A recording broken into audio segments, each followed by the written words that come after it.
చిన్న ప్రార్థన ద్వారా వాక్య పరిశీలనలో వెళ్తాం. మిగిలిగా ప్రేమించు మా కన్న తండ్రి, ఉదయకాల సమయంలో తండ్రిని పిలుచుకునే మహాభాగ్యాన్ని చేరున్న మా అందరికీ మీరు అనుగ్రహించారు. అందుని బట్టి వందనాలు తెలియజేస్తున్నాం తండ్రి. గడిచిన కాలం నుండి ఎప్పటి వరకు మీ కాపుదలను, మీ సంరక్షణను మాకు దయచేసి మా పట్ల మీరు చూపుతూ వస్తున్న అపారమైన కృపను బట్టి మా హృదయపూర్వక ధన్యవాదాలు తెలియజేస్తున్నాం తండ్రి. తెలిసి కొన్ని, తెలియక అనేకమైనవి మేలులు మా పట్ల మీరు జరిగించి మీ సముఖంలో కూర్చుని భాగ్యాన్ని మా అందరికీ దయచేశారు. దేవా, మేము యోగ్యులమని కాదు, ఎన్నిక గలవారమని కాదు, కానీ కేవలం మీ కృపను బట్టి మమ్మల్ని గుర్తించి మమ్మల్ని ప్రేమించి దేవా ఈ రకమైన ఆశీర్వాదాన్ని మాకు అనుగ్రహిస్తూ ఉన్నారు. అందరిని బట్టి ఉంటున్నాను. దేవ, వాక్య పరిశోధనకు వెళ్తుండగా అవసరమైన మాటలను మా నోట పలికించమని, వ్యర్థమైన ఏ మాట మా నోటి నుండి రాకుండా మా నోటిని కాపాడమని, దేవ సామర్థ్యం ఇచ్చేది మీరే, మీ మీద ఆధారపడుతూ ముందుకు వెళ్ళడానికి ప్రయత్నం చేస్తున్నాం. కృప చూపించండి, ఆత్మ సహాయాన్ని ఇచ్చి నడిపించమని మిమ్మల్ని ప్రార్థిస్తూ ప్రాధాన్యపడుతూ మహిమ ఘనత ప్రభావాలు మీకే అర్పిస్తూ ప్రభు అయిన యేసుక్రీస్తు వారి అతి శ్రేష్టమైన నామంలో ఈ ప్రార్థన మనం అడిగి వేడుకొచ్చున్నాము తండ్రి. ఆమేన్.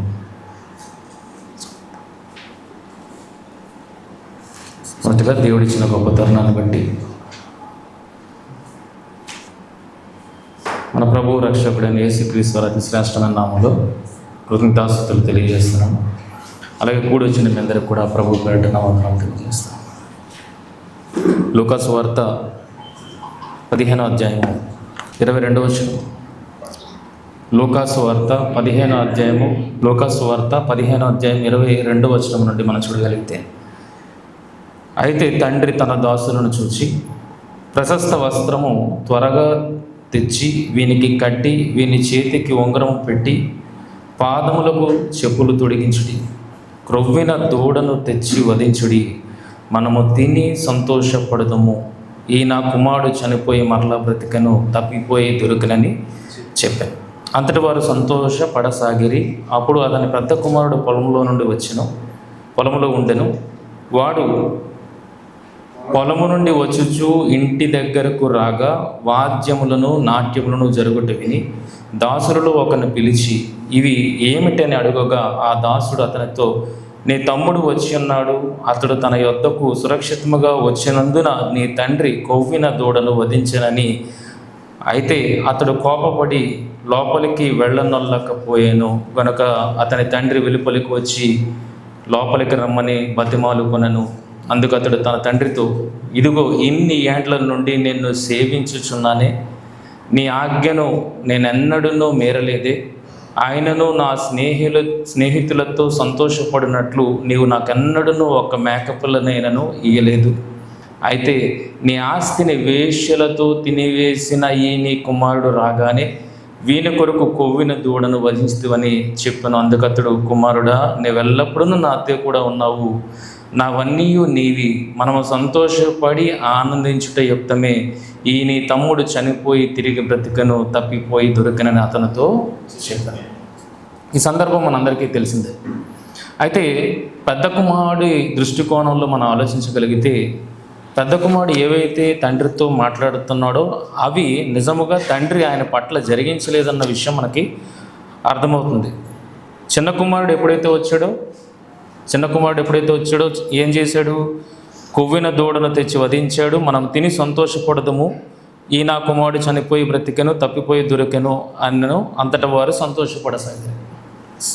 పెద్ద కుమారుడు పొలంలో నుండి వచ్చినప్పుడు ఇంటి దగ్గర ఆనంద సంబరాలు చూస్తున్నాడు. దేనికని సేవకుని అడిగినప్పుడు సేవకుడు అంటున్నాడు, నీ తమ్ముడు వచ్చాడని నీ తండ్రి పెద్ద విందు చేస్తున్నాడు అన్న విషయం. అయితే పెద్ద కుమారుడు అలిగి లోపలికి వెళ్ళలేదు. అయితే తండ్రి వచ్చి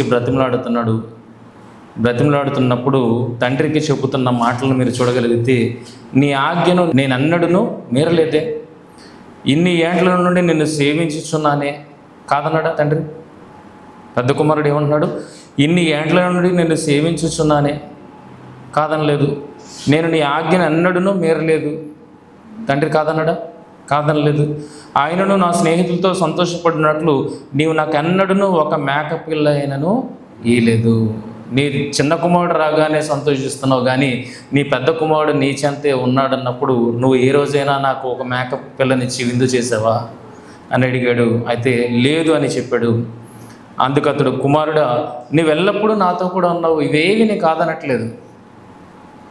కానీ ఏమంటున్నాడు తండ్రి, నువ్వు ఎల్లప్పుడూ నాతో కూడా ఉన్నావు, నావన్నీ నీవి, మనం సంతోషపడి ఆనందించుట యుక్తమే అని తండ్రి మాట మాట్లాడుతున్నాడు. పెద్ద కుమారుడి దృష్టికోణంలో చూడగలిగితే తండ్రి చిన్న కుమారుడిని ప్రేమించినంతగా పెద్ద కుమారుడిని ప్రేమించలేదు అన్నట్లుగా మనకి సంభాషణ కనబడుతుంది. నిజమే కదా, అలాగే ఉంది కదా. చిన్న కుమారుడు అయితే తప్పిపోయాడు, తండ్రిని ఎదిరించి ఆస్తిని పంపకం చేయమన్నాడు, చక్కగా తండ్రిని విడిచి ఆస్తిని పట్టుకొని వెళ్ళిపోయాడు, దుబారా ఖర్చులు చేసేసి పంది పొట్టు తిని ఇగో నా తండ్రి దగ్గర దాసులుగా ఉన్నారు కదా, వాళ్ళు చక్కగా నాకన్నా బ్రతుకుతున్నారు, వాళ్ళ దగ్గర నేను దాసుడిగా చేరి బ్రతుకుతాను అనుకున్నాడు, తిరిగి వచ్చాడు. అలాంటి వ్యక్తిని రాగానే తండ్రి ఏం చేస్తున్నాడు, విందు చేస్తున్నాడు. అంటే తండ్రిని కాదని విడిచిపెట్టి వెళ్ళిన వాడికి తిరిగి రాగానే విందు చేస్తున్నప్పుడు ఎల్లవేళలా తండ్రితో ఉన్నాడు అన్నప్పుడు పెద్ద కుమారుడు ఏ రోజైనా విందు చేశాడా? పెద్ద కుమారుని దృష్టికోణంలో ఎలా ఉంది? వ్యాలిడ్ పాయింట్లో ఉంది కదా. తండ్రి ఏనాడు నాకు చేయలేదు అంటే నువ్వు నన్ను ప్రేమించట్లేదు, ఎవరిని ప్రేమిస్తున్నావు? చిన్న కుమారుణ్ణే ప్రేమిస్తున్నావు. ఆ సంత పాడు చేశాడు, తిరిగి రాగానే మళ్ళీ చేర్చేసుకున్నావు. వాడు రాగానే నేను నీతో ఉన్నాను, వాళ్ళు లేని కాలంలో నేను నీతో ఉన్నాను, ఏ రోజైనా విందు చేసావా?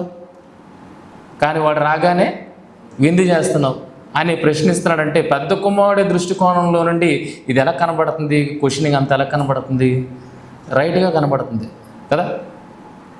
పెద్ద కుమారుడి దృష్టికోణంలో ఎలా కనబడుతుంది?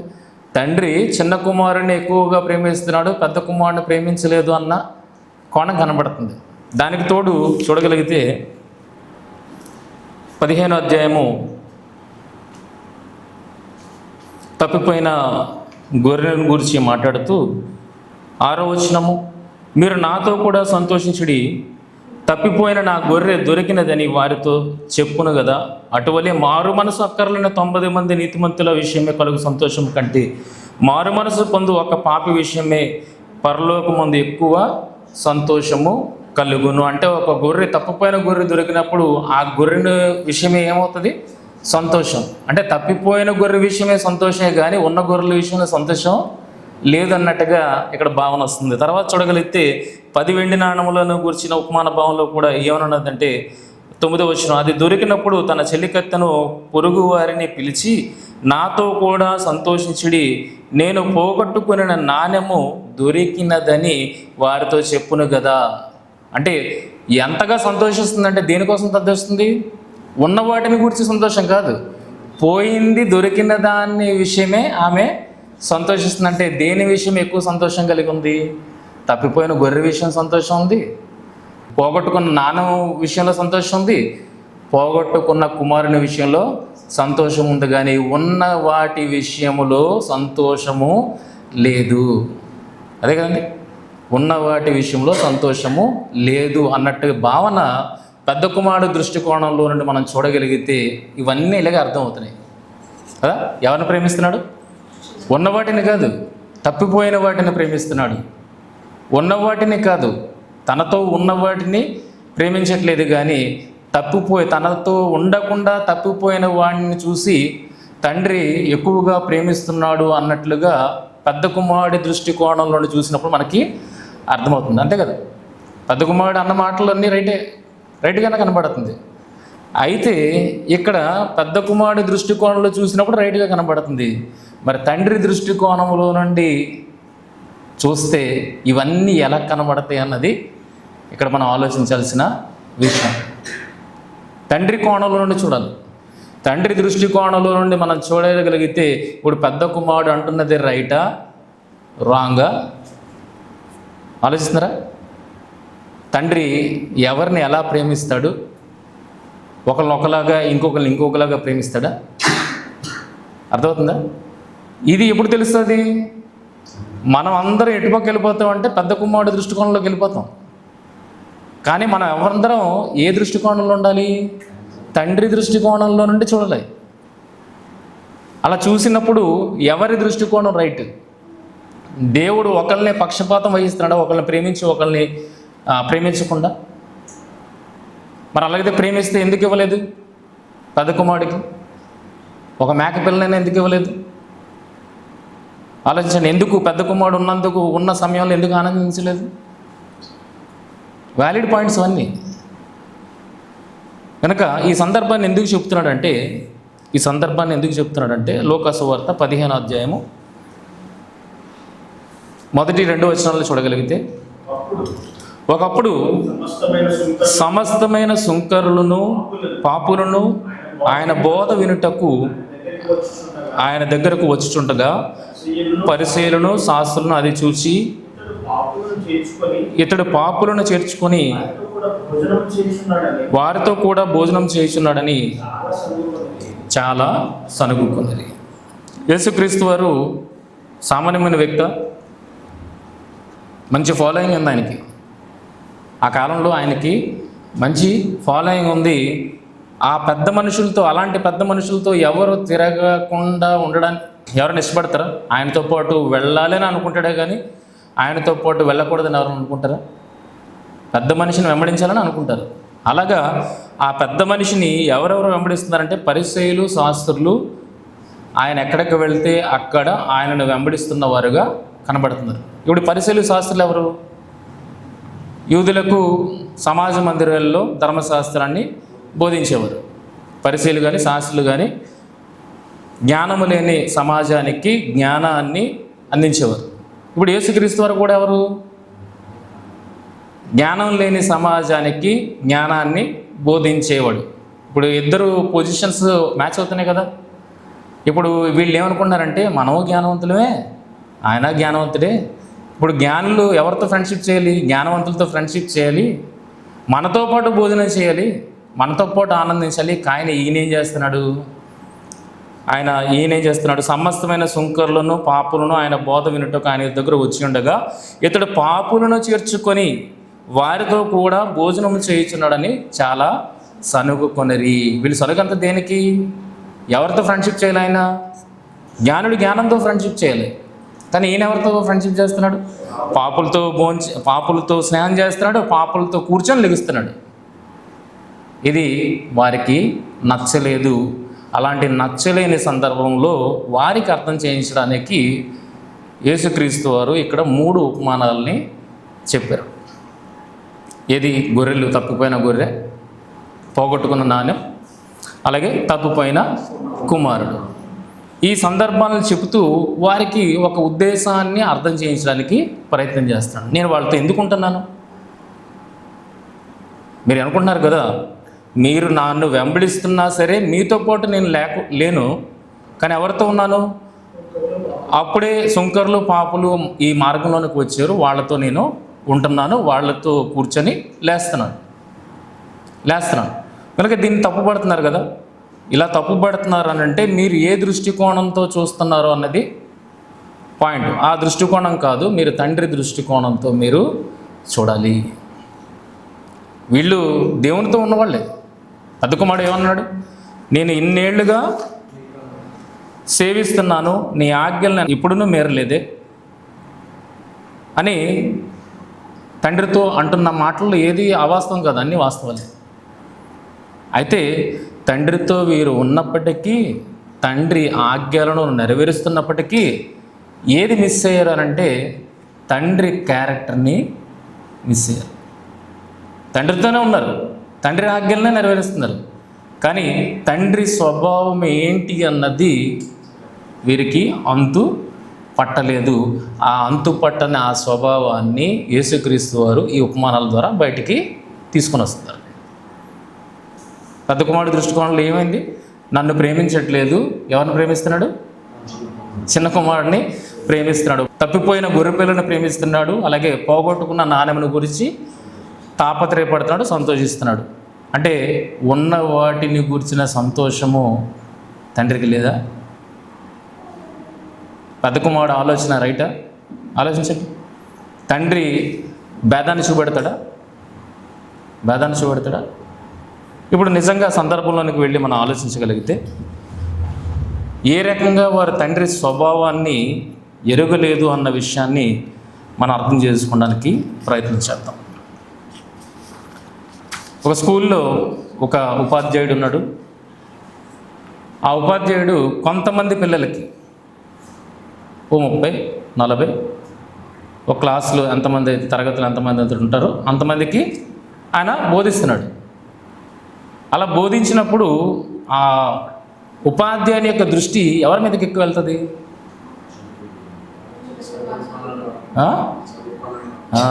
ఇప్పుడు నా క్లాసులో ఉన్నాడు కదా, నా క్లాసులో చదువుకున్న వాళ్ళు ఉన్నారు, కొద్దిగా వీక్ పర్సన్స్ కూడా ఉన్నారు. ఇప్పుడు ఉపాధ్యాయుడి కాన్సన్ట్రేషన్ ఎటుపక్క వెళ్తుంది? చదువుకున్న వాడి మీదకి దృష్టి అంతగా వెళ్ళకపోయినా ఎవరి మీదకి వెళ్తుంది? చదువుకున్నవాడి మీదే దృష్టి వెళ్తుంది. ఎందుకంటే వాడిని కొద్దిగా పైకి తీసుకురావాలి, వీడితో సమం చేయాలంటే కొద్దిగా సమయాన్ని ఎక్కువ వాడితోనే గడపాలి.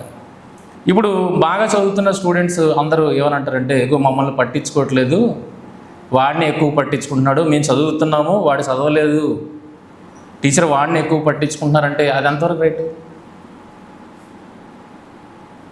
పోనీ ఉపాధ్యాయుడు అలా పక్షపాతం చూపెడతాడు అనుకుంటే, ఉపాధ్యాయుడికి ఘనత వచ్చేది ఎప్పుడు? ఆ ఒక్కడు పాస్ అయితేనా, అందరూ పాస్ అయితేనా? ఎవరినైతే దృష్టి పెట్టాడో ఆ ఒక్క విద్యార్థి పాస్ అయితే ఉపాధ్యాయుడికి ఘనత వస్తుందా? లేకపోతే ఆయన క్లాస్లో ఉన్న వాళ్ళందరూ పాస్ అయితే ఘనత వస్తుందా? అవునా? ఎంత ఈయన మీద కాన్సన్ట్రేషన్ పెట్టినా మిగిలిన వాళ్ళు వదిలేశాడా? ఎందుకంటే ఈయన ఘనత దేని మీద ఆధారపడింది? క్లాస్ రూమ్ అంతటి మీద ఆధారపడింది, ఒక్కడి మీద ఆధారపడి లేదు. ఆలోచిస్తున్నారా? అందరూ పాస్ అవ్వాలి. చివరికి వచ్చినప్పటికీ ఏమవ్వాలి? అందరూ పాస్ అవ్వాలి. కనుక మనం అనుకుంటాం అక్కడే ఉండిపోయాడని అనుకుంటాం, కానీ ఆయన అందరినీ దృష్టిలో పెట్టుకొనే వెళ్తున్నాడు. ఇప్పుడు మేము బాగా అర్థం కావడానికి, మన ఒంటిలోనే, మన అవయవాల్లోనే ఒక అవయవం బాగా డ్యామేజ్ అయిపోయింది అనుకోండి. ఇప్పుడు ఏ అవయవాన్ని ఎక్కువ పట్టించుకుంటారు?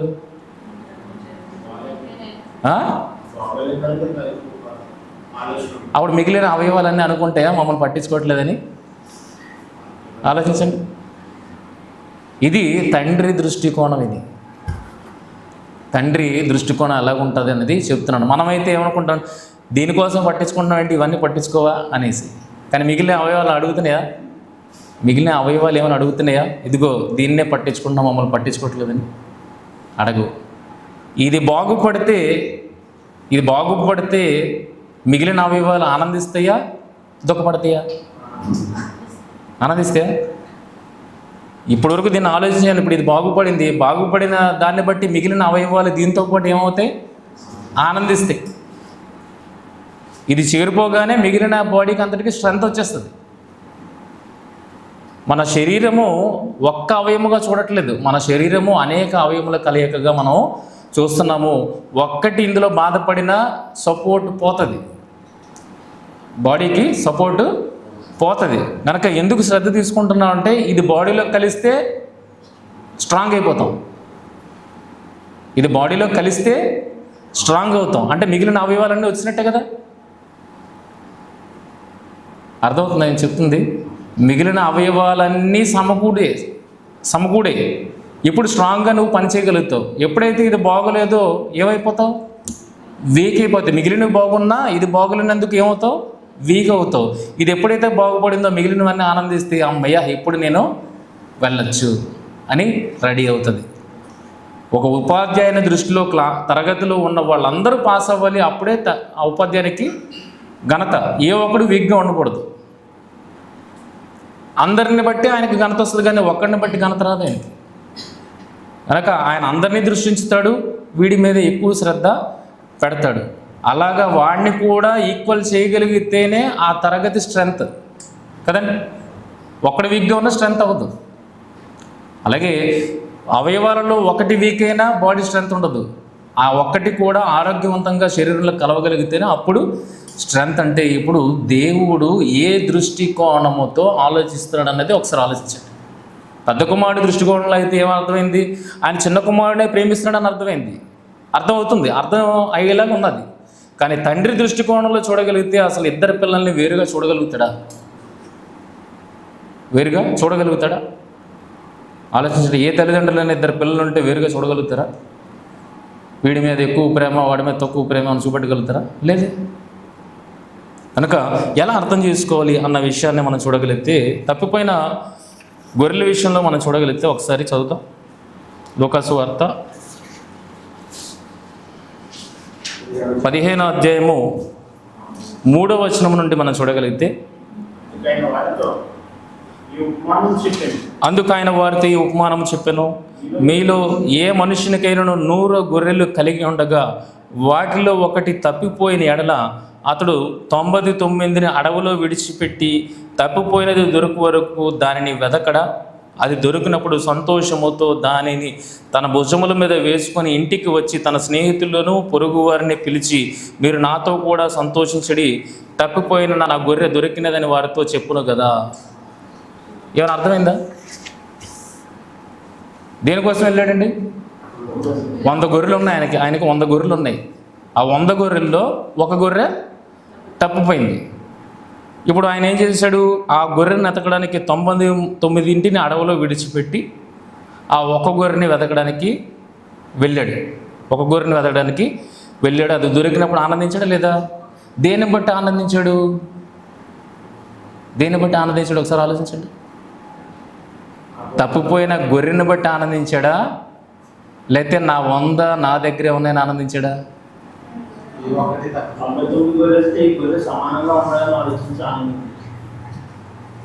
తప్పిపోయిన గొర్రె కోసం ఆలోచించాడా, నా 100 నా దగ్గర ఉన్నాయని ఆనందించాడా? అర్థమైందా? నా 100 నా దగ్గర ఉన్నాయి. ఇప్పుడు తప్పిపోయిన గొర్రెకి వెళ్ళి మిగిలిన గొర్రెలు వదిలేశాడు అనుకోండి, ఇప్పుడు ఆ గొర్రెతో పాటు ఈ గొర్రెలు ఏం చేయాలి? నెతకాలా వద్దా? అప్పుడు ఒకటి కాదు 100 తప్పిపోతాయి. అంటే వీటి మీద దృష్టి లేదని మనం అనుకుంటాం, కానీ వీటి మీద దృష్టి ఉంది. ఎక్కడ వదిలిస్తాడు? అడవిలో విడిచిపెట్టాడంటే ఆ అడవిలో మృగాల దాడి ఉండదా? క్రూర మృగాల దాడి ఉంటుందా? అవి ఉండకపోయినా వాటిని అలాగే వదిలిపెట్టేస్తే చల్లాచెదరైపోతాయా? అంటే ఒకటిని ఎతకడానికి వెళ్ళి 99 పోగొట్టుకుంటాడా? కనుక ఏం చేస్తారంటే ఈ 99 గొర్రెల్ని కాపలదారుడికి ఇస్తాడు. కాపలదారుడికి, అడవిలో ఒక కాపలదారుడికి ఇస్తాడు. అంటే వీటిని సేఫ్ చేశాడు, ఇంకో దాన్ని సేఫ్ చేయడానికి వెళ్ళాడు. ఇప్పుడు దొరికిందన్నప్పుడు దేన్ని బట్టి ఆనందిస్తున్నాడు? ఒకదాన్ని బట్టి ఆనందిస్తాడా? నా 100 నా దగ్గరే ఉన్నాయని ఆనందిస్తున్నాడు? చెప్పండి. నా 100 నా దగ్గర ఉన్నాయని ఆనందిస్తున్నాడు. ఇది తండ్రి ఆనందం. కానీ కుమారుడు ఆనందం ఏంటి? నన్ను పట్టించుకోలేదని. పట్టించుకోలేదా? 99ని సెక్యూర్ చేసి వెళ్ళాడా లేదా? వదిలేసి వెళ్ళిపోయాడా? 99ని ఏం చేశాడు? సెక్యూర్ చేసి వెళ్ళాడు. గాలికి వదిలేదు. గాలికి వదిలేస్తే నువ్వు కూడా ఏమైపోతావు? తప్పిపోతావు. కనుక నువ్వు తప్పిపోవాలని నా ఉద్దేశం కాదు. తప్పిపోయినోడికి నీది ఇందులో జత చేసి మిమ్మల్ని అందరిని బట్టి నేను ఆనందించాలి. అలాగే 10 నాణాలు ఉన్నాయి, ఒక నాణం పోయింది. ఇప్పుడు ఆ ఒక్క నాణం దొరికి 9 నాణాలు దొరకకపోతే ఆనందం ఉంటుందా? ఉంటుందా? అవి ఉండాలి, ఇది ఉండాలి. ఆవిడ కౌంట్ ఎక్కడికి సరిపోవాలి? 10కి 10 సరిపోవాలి. అప్పుడే ఆవిడ ఆనందించగలుగుతుంది. అంతేగాని ఒక నాణ్యం దొరికి ఇంకో నాణ్యం పోయిందంటే ఆనందం ఉంటుందా? ఆలోచించండి. ఎలాగ ఆలోచించాలి వాక్యాన్ని? అందుకే దేనిని బట్టి ఆనందిస్తున్నారు? తప్పిపోయినది దొరికింది, అలా దొరకక నా కౌంట్ పూర్తయింది. నా కౌంట్ ఏంటి? 10కి 10 నా దగ్గర ఉన్నాయి, 100కి 100 నా దగ్గర ఉంది. నా దగ్గర అన్ని అవయవాలు ఆరోగ్యంగా ఉన్నాయి. నా స్టూడెంట్స్ అందరూ పాస్ అయ్యారు. దేన్ని బట్టి ఆనందిస్తున్నాడు?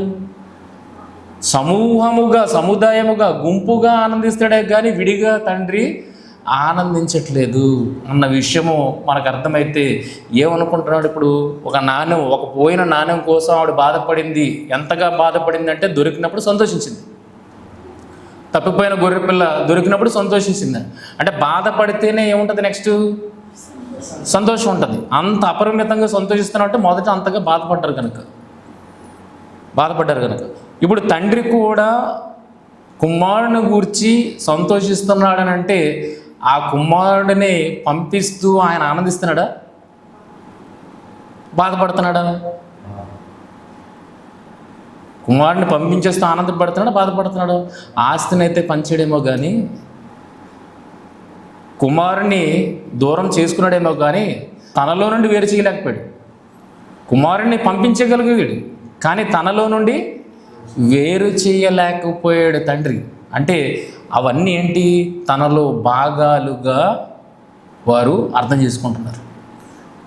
గొర్రెపిల్లలు నేను వేరు కాదు, ఆ గొర్రెపిల్లల నుండి నేను ఆనందిస్తున్నానంటే అవి నాలో భాగం. ఆ అందులో ఏ ఒక్క భాగం పోయినా నేను బాధపడతాను. 10 నాణాలు నావే, నాలో భాగం ఒక్కటి తప్పిపోయినా నేను బాధపడతాను. మన సెల్ ఫోన్ ఎక్కడ మర్చిపోయి కనబడలేదు అనుకోండి, దేనికోసం ఎత్తాం, పోయిందిలే అని అనుకుంటామా? ఎందుకు అనుకోం? ఈరోజు ఎలాగ మారిపోయిందంటే మన అవయవాల్లో ఒక అవయవంగా సెల్ ఫోను మారిపోయింది. చెయ్యి పోయినప్పుడు ఎలాగైతే చూసుకుంటాం, సెల్ ఫోన్ కనబడకపోతే అలా చూసుకుంటున్నాం. కనుక సెల్ ఫోన్ దొరకకపోతే కంగారైపోతున్నాం. ఎందుకు? అది మనలో ఒక భాగము, మనలో ఒక భాగం అయిపోయింది. అది లేకపోతే మరలా జీవితం లేదన్నట్టుగా మనిషి ఫీల్ అవుతున్నాడు. అన్నప్పుడు ఈరోజు చూడగలిగితే తండ్రి ఆస్తిని అయితే పంచగలిగాడు, కుమారుని అయితే విడిచిపెట్టగలిగాడేమో కానీ కుమారుణ్ణి తనలో నుండి తీయలేకపోయాడు, తనలో నుండి వేరుగా ఊహించుకోలేకపోయాడు. కనుక తన భాగం ఎప్పుడైతే దూరం అయిపోయిందో తండ్రి ఎదులోకి వెళ్ళిపోయాడు, విచారంలోనికి వెళ్ళిపోయాడు. చూడగలిగితే తండ్రి యొక్క ఉద్దేశాన్ని మనం చూడగలిగితే 20వ వచనము, వాడింకను దూరముగా ఉన్నప్పుడు తండ్రి వానిని చూచి కనికరపడి పరిగెత్తి వాని మెడ మీద పడి ముద్దు పెట్టుకునను. ఇప్పుడు కుమారుడు అవస్థ ఎలా ఉందండి? పందెలు మేపే దగ్గర ఆ కుమారుని అవస్థ ఎలా ఉంది? తినడానికి తిండి ఉందా? సరైన పరిస్థితులు ఉన్నాయా? అంటే ఆకారం ఎలా మారిపోద్ది? తండ్రి విడిచిపెట్టినప్పటికీ తిరిగి కుమారుడు తండ్రి దగ్గరికి వచ్చినప్పటికీ డిఫరెన్స్ ఉంటుందా ఉండదా? ఆకారంలో తండ్రి దగ్గర ఉన్నప్పుడు అన్నీ హ్యాపీగా ఉన్నాయి, అన్నీ జరిగిపోయి కనుక చాలా బాగుంటాడు. ఇప్పుడు ఏమవుతుంది పరిస్థితి? పంది పొట్టు తింటున్నాడు, అక్కడ పరిస్థితులకు తగ్గట్టుగా ఆయన తను మలుచుకున్నాడు అన్నప్పుడు ఆకారం కూడా మారిపోతుంది కదా. ఆకారం మారిపోద్దా? కనుక తండ్రి కానీ చూడగలిగితే వాడు ఇంకా దూరముగా ఉన్నప్పుడు తండ్రి వానిని చూచి కనికర పడి. ఏంటి? ఆకారం మారిపోయినా గుర్తించగలిగే స్థితిలో తండ్రి ఉన్నాడంటే తండ్రి తన కుమారుని గూర్చి ఎలా ఎదురు చూస్తున్నాడు అన్నది మనకి ఇక్కడ అర్థం కావాలి. అర్థమైందా? ఆకారం మారిపోయినప్పటికీ తండ్రి గుర్తించగలుగుతున్నాడు. కనికరం ఎందుకు పడ్డాడు? వాడి పరిస్థితి బాగోలేదు, వాడు వెళ్ళిన రీతిగా రావట్లేదు, వెనక్కి ముష్టోళ్ళలో వస్తున్నాడు. ముష్టోళ్ళలో వచ్చినప్పుడు కూడా తండ్రి ముష్టోడు అనుకోలేదు. ఏమనుకున్నాడు? నా కుమారుడు వస్తున్నాడు అని అనుకున్నాడంటే ఎంత ఎదురు చూపు చూడకపోతే ఆ రకంగా తండ్రి గుర్తుపట్టగలుగుతాడు? ఆలోచించండి. కనుక తండ్రి వానిని చూచి, వాడి పరిస్థితిని చూసి కనికరపడి పరిగెత్తి వాని మెడ మీద పడి ముద్దు పెట్టుకున్నాను. ఆకారం ఎలా ఉంటుందండి? ఆకారాన్ని చూసాడా ముద్దు పెట్టుకోవడానికి? అరే నువ్వు ఇలాగ ఉన్నావు, స్నానం చేసినా ముద్దు పెట్టుకుంటానన్నాడా? ఉన్న పాటున ఆ కుమారుణ్ణి చూసి పరిగెట్టాడు, వెళ్ళి పడి ముద్దు పెట్టుకున్నాడంటే ఆకారం మారిపోయినా, స్థితి మారిపోయినా గుర్తించగలిగే స్థితి ఎవరికి ఉన్నది? తండ్రికి ఉన్నదంటే తండ్రి కుమారుడు వెళ్ళిపోయినా ఆ కుమారుడు తనలోని భాగముగానే తండ్రి ఫీల్ అవుతున్నాడు. అందుకే తన భాగం దూరంగా ఉండగానే ఇంకా అది గుర్తించలేని స్థితిలో ఉన్న ఇగో ఇది నా భాగమే అన్నట్లుగా కుమారుని దగ్గరికి వెళ్ళి దానిని ముద్దు పెట్టుకున్నాడు, చేర్చుకున్నాడు. ఇప్పుడు తండ్రి దేనిని బట్టి ఆనందిస్తున్నాడు? ఇప్పుడు చెప్పండి. ఇందాక ఎగ్జాంపుల్స్ మనం విన్నాం కదా. ఇప్పుడు తండ్రి దేనిని బట్టి ఆనందిస్తున్నాడు? పెద్ద కుమారుడు చెప్తున్నప్పుడు ఏమంటున్నాడు? పెద్ద కుమారుడు చెప్తున్నప్పుడు నేను నీతో కూడా ఉన్నానే, ఇన్నేళ్ల నుండి నేను సేవించుచున్నాను, నీ ఆజ్ఞను నేను అన్నప్పుడు మేరలేదే, ఆయనను నా స్నేహితులతో సంతోషపడినట్లు నీవు నాకు అన్నడును ఒక మేకపిల్ల అయినను ఇయ్యలేదు. అయితే నీ ఆస్తిని వేషలతో తినివేసిన ఈ నీ కుమారుడు రాగానే నీవీని కొరకు కొవ్విన దూడను వచించు అని చెప్పాను. ఇది ఆయన దృష్టికోణం. కానీ తండ్రి దృష్టికోణం నుండి ఆలోచించగలిగితే, తండ్రి ఇప్పుడు చిన్న కుమారుడు రాగానే విందు ప్రకటిస్తున్నాడంటే ఏమర్థం అవుతుంది మనకి? ఇంతకుముందు పెద్ద కుమారుడు ఉన్న విందు ఎందుకు చేయలేదు? ఇంతకుముందు పెద్ద కుమారుడు ఉన్న విందు ఎందుకు చేయలేదు? కానీ పెద్ద కుమారుడు ఏం ఆలోచిస్తున్నాడు? విందు కోసం ఆలోచిస్తున్నాడు. నేను నీతోనే అంటిపెట్టుకున్నాను కానీ నాకు ఏ రోజు విందు చేయలేదు, కానీ నువ్వు చిన్న కుమారుడు రాగానే విందు చేస్తున్నావు అంటే తండ్రి ఉద్దేశంలో ఏముంది? తండ్రి దృష్టికోణంలో ఏం కనబడుతుందంటే, చిన్న కుమారుడు వచ్చాడని ఆనందించడం కాదు, నా 2 కుమారులు ఇప్పుడు నాతో ఉన్నారు. ఎంత బ్యూటిఫుల్గా ఉందండి. తండ్రికి ఎప్పుడు ఆనందం? మళ్ళీ ఈ కుమారుడు తప్పిపోతే ఆనందపడతాడా? ఈ కుమారుడు వచ్చాడని ఈ కుమారుడు తప్పిపోతే ఆనందపడతాడా? ఎప్పుడు ఆనందించాడంటే 2 నాతోనే ఉన్నారు, నా కౌంట్ పూర్తయింది కనుక ఇప్పుడు నేను ఆనందించే పరిస్థితి. ఎప్పుడైతే చిన్న కుమారుడు దూరం అయ్యాడో ఈయన ఆనందానికి కూడా దూరం అయిపోయాడు. అందుకే పెద్ద కుమారుడు ఉన్నప్పటికీ కూడా ఏం చేయలేదు? విందు చేయలేదు, ఈయన ఆనందించలేదు. అర్థమవుతుందా? కానీ ఇప్పుడు అంటున్నాడు, నా చిన్న కుమారుడు తిరిగి వచ్చాడు కదా, ఇప్పుడు మనం విందు చేసుకొని ఆనందించడం అనేది రైట్. ఎందుకంటే నా భాగం మరలా నాకు తిరిగి వచ్చింది. కానీ పెద్ద కుమారుడు ఫీల్ అవుతున్నాడు అంటే దాని అర్థం ఏంటి? తండ్రి స్వభావం అర్థమైందా? తండ్రి స్వభావాన్ని ఆ పెద్ద కుమారుడు కలిగి ఉన్నాడా? తనతోనే ఉన్నాడు, ఆజ్ఞలు నెరవేర్చాడు, కానీ ఆ తండ్రి యొక్క స్వభావముని అర్థం చేసుకునే వాడుగా ఉన్నాడు. తండ్రి ఆ చిన్న కుమారుడిని తన భాగముగా ఫీల్ అయ్యేమో కానీ అదే కుటుంబంలో ఆ వ్యక్తి పెద్ద కుమారుడు ఉన్నప్పటికీ తమ్ముడిని తన భాగముగా ఫీల్ అవ్వలేదు. అంతేనా? తమ్ముడిని ఎలా ఫీల్ అవ్వలేదు? తండ్రి తన భాగముగా ఫీల్ అయ్యాడు కానీ పెద్ద కుమారుడు నా తమ్ముడే, నా భాగమే అన్నట్టుగా ఫీల్ అవ్వలేదు. అందుకే ఇప్పుడు అక్కడ ఆనంద పరిస్థితులు ఉన్నప్పటికీ కూడా ఎవరు ఆనందించలేకపోతున్నారు? తండ్రి ఆనందించగలుగుతున్నాడు, ఎందుకంటే ఇద్దరినీ భాగంగానే చూసుకున్నాడు. కానీ పెద్ద కుమారుడు మాత్రము ఆనందించలేకపోతున్నాడంటే తప్పిపోయిన తన తమ్ముడిని తన భాగముగా ఎంచుకోలేకపోతున్నాడు. ఇంకా ఎలా చూస్తున్నాడు చూడండి, ఇంకా ఎలా చూస్తున్నాడు? 30వ వచనం, అయితే నీ ఆస్తిని వేశ్యలతో తినివేసిన ఈ నీ కుమారుడు రాగానే వీని కొరకు కొవ్విన దూడను వధించుతమని చెప్పాను. తండ్రి గుర్తించాడు కానీ కుమారుడు గుర్తించలేకపోతాడు. ఇంకా ఎలా చూస్తున్నాడు? ఆస్తిని పంచుకొని వెళ్ళిపోయాడు, వేశ్యలతో దానిని తినివేశాడు అని పాత స్థితినే ఆలోచిస్తున్నాడు ఇంకా. కానీ ఇప్పుడు ఏం ఆలోచించాలి? మార్చుకొని వచ్చాడు అన్నది ఆ పరిస్థితిని పెద్ద కుమారుడు ఆలోచించాలి. అది తండ్రి ఆలోచించాడు కానీ పెద్ద కుమారుడు ఇంకా ఆలోచించలేదు. ఈరోజు వేశ్యలతోనూ సుంకరులతోనూ యేసుక్రీస్తు వారు భోజనం చేస్తున్నారు అన్నప్పుడు వీళ్ళు ఎలా ఆలోచించాలి? మాలోని వారే ఇప్పుడు మారి వచ్చారు అని వారి భాగంగా ఫీల్ అయితే వాళ్ళతో పాటు వీళ్ళు భోజనం చేసేవారు, వీళ్ళు ఆనందించేవారు కదా. యేసుక్రీస్తు వారే వారితో లేచి భోజనం చేస్తున్నాడు అని అంటే నువ్వు కూడా భోజనం చేయొచ్చు వాళ్ళతోటి. కానీ నీకు ఏది అడ్డం వచ్చింది? నీ భాగం అని అనుకోవట్లేదు. నీ భాగం అని నువ్వు అనుకోకపోతే లోకంలో ఉన్న వారిని ఎలా రక్షించగలుగుతావు? అర్థమవుతుందా? నువ్వు నీ భాగంగా వారిని అంచలేకపోతే నువ్వు లోకంలో ఉన్నవారిని నీ సువార్త ప్రకటన ద్వారా ఎలా రక్షించగలుగుతావు? భాగం అని ఫీల్ అవ్వకపోతే ఏదో ప్రకటించమనడానికి ప్రకటిస్తున్నావు సువార్త. ఆలోచించండి, ఎందుకు ప్రకటించాలి? వాడు నా సహోదరుడు, వాడు కూడా ఈ రక్షణలోనికి రావాలి, వాడు వస్తేనే మేము సంపూర్ణం అవుతాం, సంఖ్య పరిపూర్ణం అవుతుంది. అర్థమవుతుందా? సంఖ్య పరిపూర్ణం అవుతుంది, వాడు వస్తేనే సంఖ్య పరిపూర్ణం అవుతుంది. అప్పుడు ఆనందించాలి. వాడు నా భాగం దూరంగా ఉన్నదన్నప్పుడు మనం ఏ రకంగా ఆనందించగలుగుతాం? కనుక ఆ రోజు సువార్త ప్రకటించారంటే ఏ రకమైన బలవంతం వారిని చేసిందనంటే క్రీస్తు ప్రేమ వారిని బలవంతం చేసిందంటే ఏ రకమైన బలవంతం చేసింది? ఇదిగో వాళ్ళు ఎవరో కాదు, నాకు వేరుగా ఉన్నారే కాదు, నా వారే రక్షణ లేకుండా ఉన్నారు, వారు రక్షణలోనికి రాగలిగితే ఇగో మేమందరము కలిసి ప్రభువుని ఐక్యముగా ఆరాధించే వారముగా అవుతాము అన్న ఫీలింగ్ వారికి ఉన్నది కనుక సువార్తని వారు ప్రకటించారు. వారు వేరుగా చూడలేదు, వారు భాగముగా చూశారు కనుకనే ఆ సువార్త కొరకు తమ్మును తాము అర్పించుకున్నారు. మరి ఈరోజు మనం ఎలా ఉన్నాం? ఈరోజు తండ్రి దృష్టికోణంలో ఆలోచించే వరంగా ఉన్నావా, లేకపోతే పెద్ద కుమారుడు దృష్టికోణంలో ఆలోచించే వరంగా ఉన్నావా? ఆలోచించండి. మనం వారిని కూడా మన భాగమని ఫీల్ అవ్వగలిగితేనే వారి రక్షణ కొరకు మనము ప్రయాస పడతాం. వారిని ఫీల్ అవ్వలేదు అనుకోండి, వారే నాకు నేనే, ఇంకో నాకు ఏదో చేయట్లేదని మనం ఆలోచిస్తాం.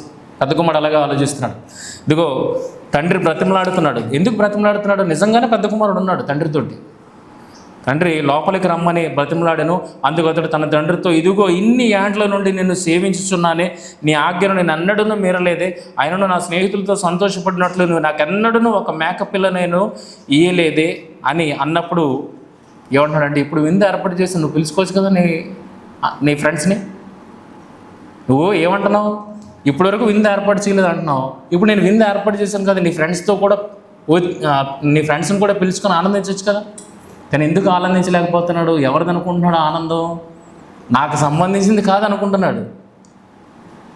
నాకు సంబంధించింది కాదనుకున్నాడు. సంబంధించింది కాదని నువ్వు అనుకుంటున్నావు అంటే నువ్వు వాళ్ళని నీ కుటుంబంలో ఒక భాగంగా ఎంచలేదు. అర్థమైందా? కానీ తండ్రి ఎలా ఆలోచిస్తున్నాడు? తప్పిపోయిన కుమారుడు వచ్చాడని ఆనందం కాదు, నా 2 కుమారులు నా దగ్గర ఉన్నారు అన్న ఆనందము ఆయన కలిగి ఉన్నాడు. అనగా నాతో ఉన్నవాడి మీద ప్రేమ లేదు, నా దూరమైన వాడి ప్రేమ అంటే అది రాంగ్. అది కనుక నాకు ఒకడున్నాడు, రైటే, వాడు కూడా కావాలి. ఏ ఒక్కరు నశించుట నా తండ్రి చిత్తము కాదు. అంటే అందరూ రావాలి, అందరూ ఆయన భాగమే. అందుకే ఆ తప్పిపోయిన ఆ భాగం కొరకు ఆయన ఎదురు చూపులు చూస్తున్నాడు. పెద్ద కుమారుడికి ఎదురు చూపు ఉందా? తండ్రి చూస్తున్నట్టుందా? తండ్రి తన కుమారుని గురించి ఎదురు చూస్తున్నట్టుగా పెద్ద కుమారుడు తన తమ్ముడు కోసం చూడగలుగుతున్నాడా? బాధపడాడా? కానీ ఏమడుగుతున్నాడు? ఆ సమయంలో కూడా విందు చేయలేదు, నాకు మేలకు పిల్ల ఇవ్వలేదు అని అంటున్నాడు. అంటే తండ్రితో ఉన్న తండ్రి స్వభావాన్ని కలిగిన వాడుగా పెద్ద కుమారుడు లేడు. అందుకే కుమారుడు వచ్చినప్పుడు తండ్రి సంతోషిస్తున్నాడే కానీ పెద్ద కుమారుడు సంతోషించలేకపోతున్నాడు. ఇప్పుడు ఆలోచించండి, ఎవరిది రైట్? ఎవరి దృష్టికోణం రైట్? పెద్ద కుమారుడు దృష్టికోణమా, తండ్రి దృష్టికోణమా? తండ్రి దృష్టికోణం. నేను ప్రేమించట్లేదని కాదు, నువ్వు నిజంగా తప్పిపోయానుకో, నీ కోసం ఆయన ఎంత ఆవేదన పడతాడో అది నీకు అర్థమవుతుంది. ఉన్నావు గనక నీకు అనిపిస్తుందేమో ఆయన ప్రేమించట్లేదని. కానీ చిన్న కుమారుడు తప్పిపోయినట్టుగా నువ్వు తప్పిపోయానుకో, నీ కోసం ఎంత బాధపడతాడో ఆ బాధను బట్టైనా నువ్వు అర్థం చేసుకోగలుగుతావు. ఆయన ఈయన్నే కాదు నిన్ను కూడా ప్రేమిస్తున్నాడని. మనకి ఏ రకంగా వాక్యాన్ని అర్థం చేసుకోవాలి అన్న విషయాన్ని చూడగలిగితే, ఆయన ఒంటిగా చూడట్లేదు. ఆయన ఎలా చూస్తున్నాడు? ఆయన మనల్ని ఎలా చూస్తున్నాడు? ఒక్కడినిగా చూడట్లేదు, అలాగని 99 మందిగా కూడా చూడట్లేదు. ఆయన ఎలా చూస్తున్నాడు? 100కి 100గా ఆయన చూస్తున్నాడు. అప్పుడే ఆయనకి ఆనందం. ఆయన ఒకటిగా ఆనందించట్లేదు, అలాగని 99గా ఆనందించట్లేదు. ఎలా ఆనందిస్తున్నాడు ఆయన? నా దగ్గర 100 ఉండాలి, 99 ఉన్నాయి, ఒకటి లేదు. ఒకదాన్ని బట్టి నేను ఆనందించట్లేదు, 99 దాన్ని బట్టి నేను ఆనందించట్లేదు. ఎలా ఆనందిస్తున్నాను? నా సంఖ్య నాకు దొరికినప్పుడు అది నాకు నిజమైన ఆనందం. ఆయన 100కి 100 చూసుకుంటూ ఆనందిస్తున్నాడు. ఈమె 10 నాణాల్లో ఒక నాణ్యం పోగొట్టుకుంది, దొరికిన తర్వాత 10 నాణాలను బట్టి ఆనందిస్తుంది. ఆయన 100 గొర్రెలను బట్టి ఆనందిస్తున్నాడు. ఇక్కడ తండ్రి తన 2 కుమారులను బట్టి ఆనందిస్తున్నాడండి. దేవాది దేవుడు ఎవరిని బట్టి ఆనందిస్తాడు చెప్పండి? ఇప్పుడు ఎవరిని బట్టి? అందరిని బట్టి ఆయన ఆనందించేవాడు అన్నప్పుడు ఇప్పుడు ఆయనకి ఏదీ లేదు. ఇప్పుడున్న పరిస్థితుల్లో ఆయనకి ఏమి లేదు, ఆనందం లేదు. కనుకనే 2000 సంవత్సరాల క్రితం ఎవరిని పంపించాడు? యేసుక్రీస్తుని పంపించాడు. ఇప్పటికే ఆయనకు ఆనందం లేదు కనుకనే ఎవరిని పంపిస్తున్నాడు? మనలను పంపిస్తున్నాడు. ఎగోరా వెతికి తీసుకొని రండి అని ఆ సువార్త భారాన్ని మన చేతికి ఇచ్చి మనల్ని పంపిస్తున్నాడు అన్నప్పుడు మనం ఎలా చూడాలి? వారిని మనలో భాగంగానే చూడాలి తప్పితే, తండ్రి స్వభావం ఏంటి? అందరినీ సమానంగా గుంపుగా చూస్తున్నాడు అన్నప్పుడు నువ్వు ఎలా చూడాలి? నీ చుట్టూ ఉన్న సమాజం నువ్వు ఎలా చూడాలి? నువ్వు కూడా తండ్రి దృష్టికోణంలోనే చూడగలగాలి. నిజంగా ఆవేదన ఉంటే కనుక ఎవరు మనల్ని సువార్త చెప్పకుండా ఆటంకపరచలేరు. నా భాగం అని నువ్వు అనుకోగలిగితే ఆ భాగం నా దగ్గరికి చేరకుండా ఎవరు ఆపగలుగుతారా? ఆలోచించండి, ఎవరు ఆపలేరు. కనుక అటువంటి ఉపమానాన్ని ఇక్కడ యేసుక్రీస్తు వారు చెప్పారు. నిజంగా మీరు ప్రభువు మీతో పాటు భోంచేయాలని మీరు ఆలోచిస్తున్నారేమో, కానీ ప్రభు అంటున్నాడు, రండి అందరం కలిసి భోంచేద్దాం. మీతో భోంచేయడం వీళ్ళతో భోంచేయడం ఏంటి? మన అందరం కలిసి భోజనం చేద్దాం అన్న ఆ మీనింగ్ తోటి వాళ్ళతో మాట్లాడతాడు. కానీ వారు కలవలేకపోవడానికి కారణం ఏంటి? ఇంకా ఆ సహోదరుడు ఎలా ఎంచుతున్నారు? మారిన పూర్వస్థితిని బట్టి ఎంచుతున్నాడే కానీ ప్రస్తుత స్థితిని బట్టి ఆ సహోదరుని తన సహోదరుడిగా ఎంచటలేదు. కనుక వారు కూర్చొని ప్రభుతో పాటు తిని ఆనందించలేకపోతున్నారు, సొనుక్కోవడానికి బదులు నిజంగా వారిని భాగం అనుకోగలిగితే ఆ పార్టీలో నువ్వు కూడా జాయిన్ అయిపోవచ్చు, ప్రభుతో కూడా నువ్వు కూడా ఆనందించవచ్చు. కనుక ఈ ఉపమానాలను చెప్పింది వారి కోసం అయితే వారి ఏది అర్థం చేసుకోలేదంటే తండ్రితో మేము ఉన్నాము, తండ్రి ఆజ్ఞలు నెరవేరుస్తున్నాము అని అనుకుంటారే కానీ తండ్రి స్వభావం ఏంటో అది అర్థం చేసుకునే వారుగా ఉన్నారు. కనుక వారికి ఈ రకమైన బోధను ఆయన బోధించాడు. ఇంకా మన అందరం సంఘం అనుకోండి, ఎవరిని బట్టి మనం ఆనందించాలి? ఇక్కడ కూర్చున్న వాళ్ళందరూ సంఘమే.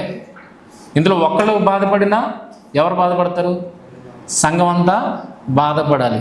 ఆ రకముగా మనము ఒకటిగా ఉండి ప్రభు కార్యాన్ని నెరవేర్చే వారముగా, తండ్రి ఆలోచన ఆ రకంగా తీసుకునే వారముగా మనం అందరము ఉండాలని ఈ వాక్య భాగం ద్వారా మిమ్మల్ని తెలియజేసుకుంటున్నాను. అలాగే నాకు తెలియపరుచుకుంటున్నాను.